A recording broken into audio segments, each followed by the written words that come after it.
My dear brothers and sisters, even before the apostles and the early Christians experienced expressing their faith but was controlled by human works. At narinig po natin ito sa ating unang pagbasa as the name of Jesus was slowly becoming famous and widespread. People on the one side who hated the Lord controlled and placed the apostles in chains or in prison. But mind you, my dear brothers and sisters, from then on until now, we cannot put faith, love, and trust in God in prison and in chains. Nor can we put God Himself inside a prison, because God moves beyond human control.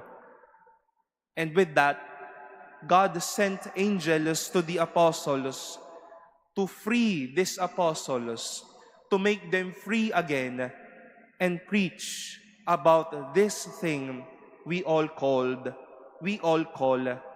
life. We may have tendencies, or there could be people around us who would try to put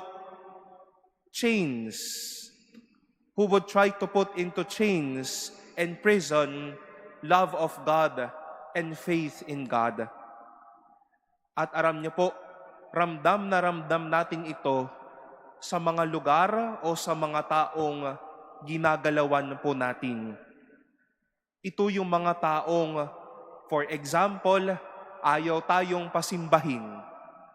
Mga lugar na allergic na makakita ng anything religious. Allergic makarinig ng anything about the Lord. Ito din po yung mga pagkakataon o lugar where we cannot freely express faith. Such are instances, or maybe people who would try to put faith and love of God in prison and in chains. But we cannot put faith and love of God in chains and in prison. The more it is put in chains, the more it would outburst fruits. And this is the message of our gospel. Even before Christ was born, a lot could have that thought that I am willing to control the birth and the life of this man, of this Son of God. But human control cannot surpass the will of God.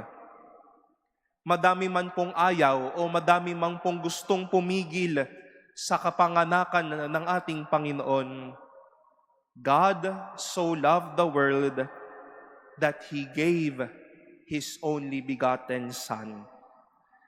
And He moves beyond human control so that we may have life.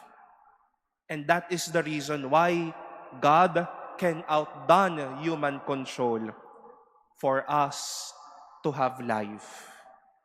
Hindi po natin mailalagay sa kadena ang pag-ibig at ang buhay ng Diyos.